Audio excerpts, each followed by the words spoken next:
Bien, donc nous continuons de parler de diététique stoïcienne autour d'un commentaire, d'un extrait de la lettre 110 de Sénèque à Lucilius. Pour ceux qui n'auraient pas vu la première vidéo, je rappelle que je m'appuie sur la traduction dirigée par Paul Veyme aux éditions Robert Laffont dans la collection Bouquins, et là il s'agit des pages 1027 et 1028, donc 2 pages d'une lettre qui en compte 5. Cette diététique stoïcienne fait partie des exercices spirituels que les stoïciens, manifestement, à la lecture de Sénèque, c'est évident, les stoïciens pratiquaient en renfort des exercices principaux. Et je dirais qu'il y a des exercices majeurs, des exercices principaux et des exercices secondaires qui permettent d'atténuer ou de surmonter ce que j'appellerais les facteurs limitants. Et la diététique fait partie de ces exercices adjuvants, secondaires, appelons-les comme on veut, qui permettent de franchir des seuils, de surmonter des facteurs limitants que représente en l'occurrence ici notre appétit, notre estomac. Alors tout le mérite revient à Pierre Hadot d'avoir analysé avec force, clarté et en même temps beaucoup de détails la logique d'ensemble du système stoïcien et des principaux exercices spirituels. Je renvoie évidemment à son commentaire sur les pensées de Marc Aurèle, qui me semble être un chef-d'œuvre indépassable de l'anagnosis, c'est-à-dire du commentaire qu'on peut faire des textes des maîtres de la tradition stoïcienne. Donc là, on a un travail de base pour le stoïcisme contemporain, qui évidemment fait date.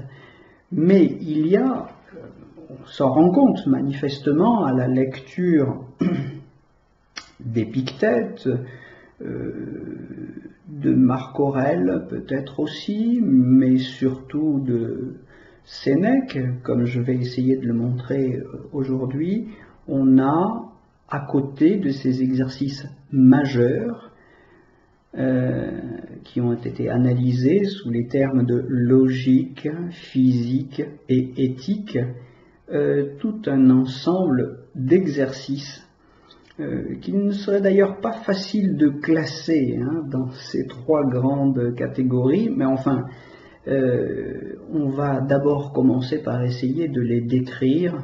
Et je voudrais donc continuer aujourd'hui sur la question de la diététique telle qu'elle est développée par Sénèque dans cette lettre 110. Il y a des pistes tout à fait étonnantes qui méritent d'être considérées et qui ne l'ont pas été manifestement ni par Pierre Hadot ni par les commentateurs les plus avisés du XXe siècle.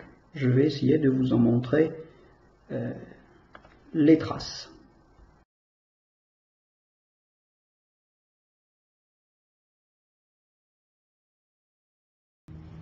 Alors, avant d'en venir aux thèses les plus surprenantes qu'évoque Sénèque, commençons d'abord par remarquer que la diététique est pour lui une méditation permanente sur le changement. On sait que cette méditation sur le changement est dans la physique stoïcienne une méditation d'inspiration héraclitéenne, pantarei, disait Héraclite, tout coule, et ce changement est là au cœur de la réflexion sénéchienne sur la diététique, puisque il nous dit, je cite, « Qu'importe ce qu'on te donne à manger, qu'importe ce qu'on te donne, puisque notre ventre est destiné à perdre tout, à perdre tout ce qu'on lui donnera. » Bon, voilà, toute nourriture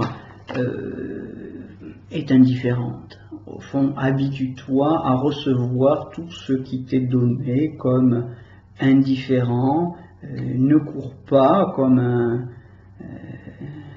un affamé ou comme un pourceau après les mets savoureux que les cuisiniers savent préparer. Habitue-toi au contraire à regarder tout aliment comme un indifférent. Les aliments font partie des adiaphoras, des indifférents chez les stoïciens. Ce ne sont pas des biens. Alors, pour une raison simple, il ne dépend pas de nous de les posséder ou pas. Il ne dépend pas de nous de naître dans un pays riche où on peut obtenir ces biens facilement, ces indifférents, excusez le lapsus. Il ne dépend pas de nous d'en jouir à notre guise si nous sommes nés dans un contexte économique défavorisé, si nous sommes jetés en prison ou que sais-je. Donc ce qui nous tombe sous la main comme nourriture à manger ne dépendant pas de nous, il faut s'habituer à le regarder comme indifférent au regard de l'essentiel de notre quête, qui est le bonheur.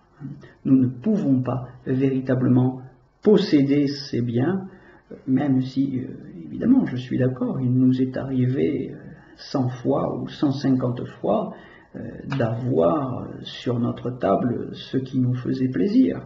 Mais ça ne veut pas dire qu'il en sera toujours ainsi. La possession de ces objets qu'on appelle les biens de consommation, eh bien c'est une possession incertaine et il vaut mieux donc ne pas s'attacher à eux. Il vaut mieux ne pas les regarder comme étant des biens justement. Donc c'est l'essentiel de la discipline des désirs qui consiste à savoir renoncer à ce qu'on voudrait pour mieux acquiescer à ce qui est. Au lieu de vouloir les choses comme tu le souhaites, habitue-toi à les vouloir telles qu'elles sont. Voilà, donc là nous sommes bien dans l'essentiel de la démarche stoïcienne et qu'on mange une fois à l'occasion, qu'on mange une fois par jour ou qu'on mange 3 fois par jour, eh bien, quel que soit l'attachement qui est le nôtre encore, notre servitude éventuellement à la tyrannie de notre estomac, eh bien, chaque occasion de s'attabler est une occasion de pratiquer cet exercice aussi consciemment que possible. Le but étant de vivre, je le rappelle pour les stoïciens, selon la nature. Donc vivre selon la nature, c'est apprendre, en l'occurrence ici, à prendre ses distances par rapport à la culture décadente de la société, des richesses que la société met illusoirement à notre portée. Bon, cette société et ses richesses, dans la société de consommation qui est la nôtre aujourd'hui, sont tout à fait comparables par leur attrait et par la fascination qu'elles exercent au pouvoir de séduction que manifestement avaient ces biens dans la société romaine du temps de Sénèque. Puisque Sénèque remarque que dans cette société, qui ressemble à cet égard beaucoup à notre société de consommation, eh bien les Romains étaient goinfrés de plaisir. Il y a toute une esthétique dans les lettres à Lucilius, une esthétique de la décadence. Bon, il s'agit aussi, donc, non pas seulement de vivre selon la nature, mais de vivre en vérité et d'apprendre à voir les choses telles qu'elles sont. Donc, libéré de la tyrannie des désirs et de la tyrannie de cet organe particulièrement impérieux qu'est l'estomac. Veux-tu mépriser la bonne chair, demande Sénèque. Eh bien, regarde où elle aboutit. Il veut dire, évidemment, dans les excréments que nous produisons après avoir mangé. Page 1028. Alors, c'est une pratique qui exerce en même temps notre sens logique, au sens stoïcien, notre sens du discernement, notre art de juger sans juger, comme j'ai pu en parler dans une vidéo consacrée à cette question qui s'intitule Quintessence du stoïcisme sur la psychologie stoïcienne. Juger sans juger, ça veut dire simplement voir ce que sont les choses, en l'occurrence voir ce que c'est qu'un aliment. Eh bien, c'est un composé de matière que notre estomac va broyer, que nos intestins vont disséquer pour en assimiler la substance nourricière et dont nous allons ensuite excréter les résidus sous la forme d'excréments. Voilà, c'est cela, un aliment. Donc n'en restons pas à la conception esthétique et trompeuse donc de l'aliment tel qu'il est préparé par le cuisinier avec ses saveurs dans le plat, ses couleurs et toute cette séduction de la mise en scène gastronomique. Voilà à quoi nous invite Sénèque lorsqu'il nous invite à considérer l'aliment en tant que processus, comme chose qui se transforme. Voilà, donc tout change et habituons-nous à penser le changement, à éprouver, à expérimenter ces processus alors même que nous sommes à table et face à notre repas.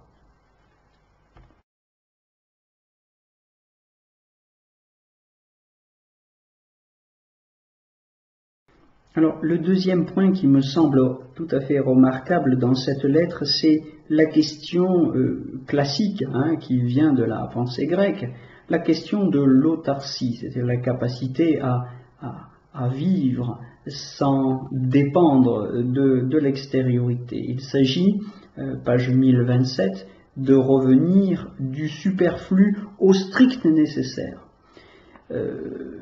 Mépriser le superflu. C'est une vieille leçon héritée des cyniques qui s'exprime sous la plume de Sénèque de cette manière, je le cite, « Apprends à te contenter de peu, écris-toi avec toute la fierté d'une grande âme, ayons seulement de l'eau, de la polinthe », polinthe traduit polven, il s'agit de bouillie d'orge en réalité, et rivalisons de félicité avec Jupiter même.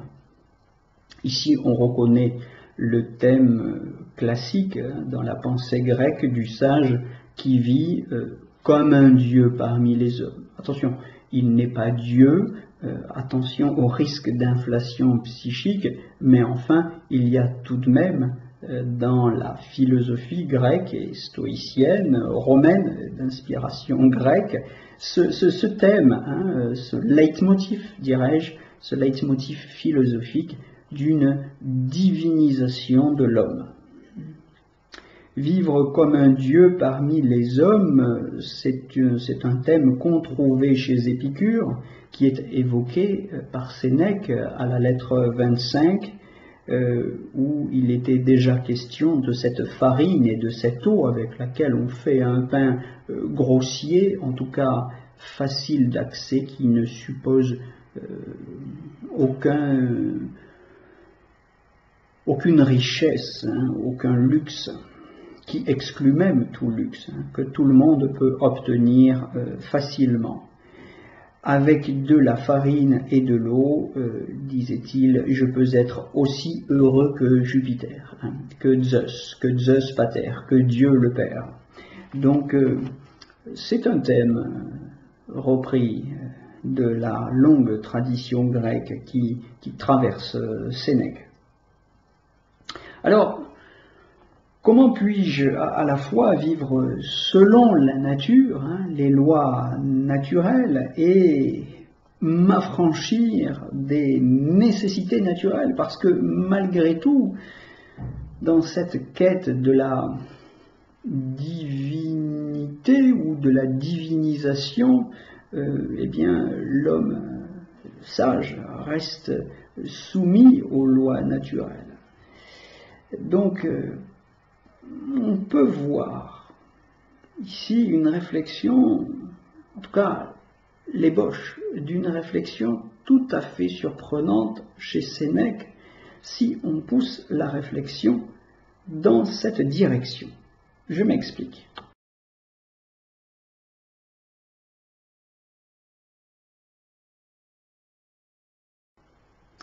Oui, toute la difficulté est de comprendre ce que signifie cette divinisation progressive du sage. On peut considérer qu'on a déjà bien avancé lorsqu'on a réussi à renoncer au superflu pour s'en tenir au nécessaire. Mais qu'est-ce que le nécessaire? Comment en fixer la mesure? Les dieux ont-ils besoin de farine et d'eau? Ont-ils besoin de manger du pain? Fût-ce le pain le plus simple, le plus sobre, le plus rustique qui soit? Probablement non.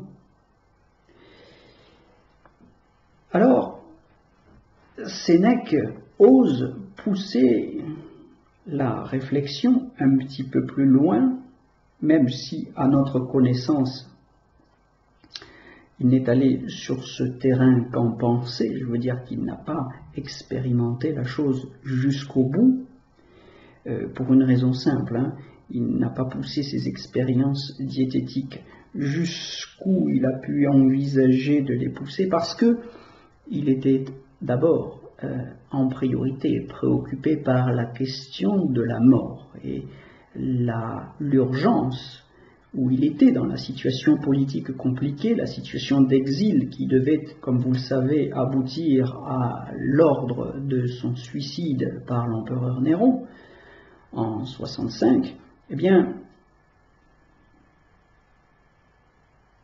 occupé, accaparé par cette question de la mort, par cette urgence d'apprivoiser la mort, il n'a pas pu pousser jusqu'au bout l'hypothèse qu'il fait dans cette lettre 110 d'une possibilité de vivre sans se nourrir du tout. Alors est-il possible de ne plus se nourrir du tout d'aucune nourriture solide, d'aucune nourriture conventionnelle, même pas de pain et d'eau? La question est surprenante, parce que nous vivons selon la conviction que cette nourriture, si rustique, si rudimentaire soit-elle, est un besoin. Besoin, un mot que j'emploie depuis le début de cette vidéo, entendons-le au sens biologique, ce qui est absolument nécessaire pour vivre. Le besoin ou le nécessaire, c'est ce qui est vital, indispensable à la survie individuelle. La nourriture solide est-elle, la nourriture conventionnelle, est-elle vitale? On est tenté de répondre oui, mais d'un autre côté, si on veut pousser plus loin l'hypothèse d'une identification de l'homme à Dieu, si on veut pousser plus loin cet objectif d'une divinisation de l'homme, eh bien, il faut envisager la possibilité de ne plus dépendre du nécessaire, de ne plus dépendre de ce qui est, sur le plan biologique, nécessaire à la survie individuelle. C'est une hypothèse très audacieuse que Sénèque fait en accord avec un certain nombre d'observations qui ont été faites par les différentes traditions. Je disais tout à l'heure qu'on en trouve trace dans la Bible, on en trouve évidemment trace aussi en Inde et jusqu'en Chine, même si bien sûr Sénèque n'a pas d'informations sur ce qui se passe aussi loin. Mais il dit, et la phrase est à prendre au sérieux, l'homme libre est celui, non pas qui laisse peu de prise à la fortune sur soi, mais celui qui ne lui en laisse aucune. La phrase est surprenante par sa radicalité. On voit que il ne s'agit plus simplement de vivre comme un Dieu, avec cette nuance, cette notion de distance qu'introduit le comme, mais il s'agit de pousser aussi loin que possible l'identification de l'homme à Dieu en supprimant dans la vie humaine ce qui peut tenir à la simple nature animale de l'homme et le surmonter, le dépasser. En tout cas, sans en avoir fait l'expérience, parce que s'il en avait fait l'expérience, il nous l'aurait dit, mais sans en avoir fait l'expérience, Sénèque en fait au moins l'hypothèse. Et cette hypothèse, d'autres en ont fait l'expérience. Ils n'ont pas forcément laissé de nom en Méditerranée, dans la tradition biblique par exemple, mais l'histoire, au fil des siècles, a fini par retenir leur nom. Je pense à Neumann, je pense à Marthe Robin, à Padre Pio, et à tous ceux qui aujourd'hui se définissent comme praniques, avec des nuances évidemment, mais certaines personnes, comme vous le savez, vivent sans absorber la moindre nourriture solide sur des durées qui dépassent largement le cadre de ce qu'on appelle habituellement un jeûne. Donc ce ne sont pas des jeûneurs, ce sont des êtres praniques qui se nourrissent de lumière. Je pense à Dominique Verga depuis 2015, je pense évidemment à Henri Montfort, à Olga Podroskaya ou à d'autres. Alina Rouel a été strictement pranique pendant plus de 2 ans, etc. Donc il y a là une possibilité de vie qui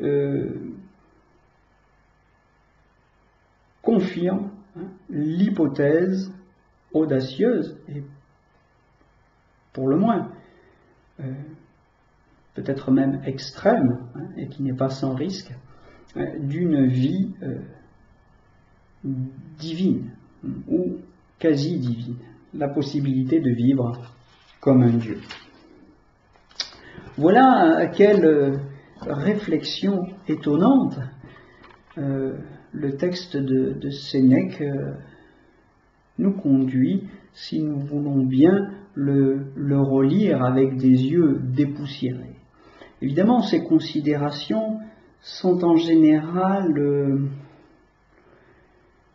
malvenus dans le monde universitaire où il est beaucoup trop question des textes, de leurs sources, de leur contexte éditorial. On s'embourbe un petit peu dans des questions parfois fort légitimes, intéressantes, mais qui accaparent un temps précieux que le stoïcien doit essentiellement consacrer à l'expérimentation de la sagesse. Évidemment, la lecture et la relecture des textes est indispensable. Je ne fais moi-même pas autre chose dans ces vidéos que j'ai intitulées Anagnosis, lecture ou relecture, commentaire. C'est indispensable, mais c'est accessoire. L'essentiel pour un stoïcien, et ça fait partie des leitmotifs de Sénèque dans ses lettres à Lucilius, l'essentiel pour un stoïcien, Sénèque le rappelle 1000 fois, c'est d'abord de vivre. C'est d'abord de vivre, et non pas de faire des discours. Les discours et toute la philosophie que nous faisons parce que nous avons un besoin essentiel et légitime de comprendre, cette philosophie doit être au service d'une expérience. Quitte à ce que ces expériences puissent sembler folles, déraisonnables au grand public ou au public averti des crétins savants, comme les appelle Edgar Morin, de l'université, qui sont eux aussi, Sénèque vise dans le mille, tape dans le mille, eux aussi trop occupés à leur soirée mondaine, à leur petit four.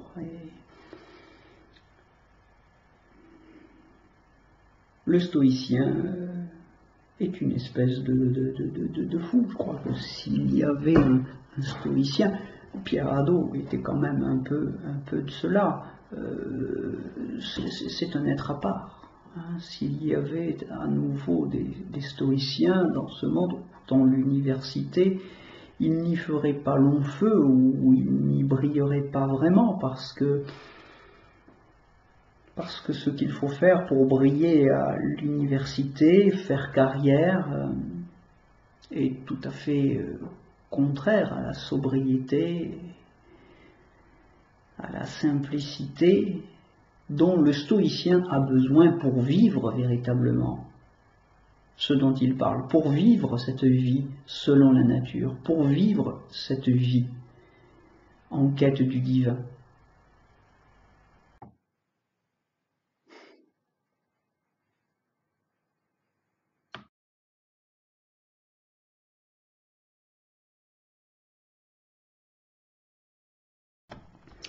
Voilà, on a vu que ces considérations de Sénèque sur la diététique étaient riches de pistes envisagées.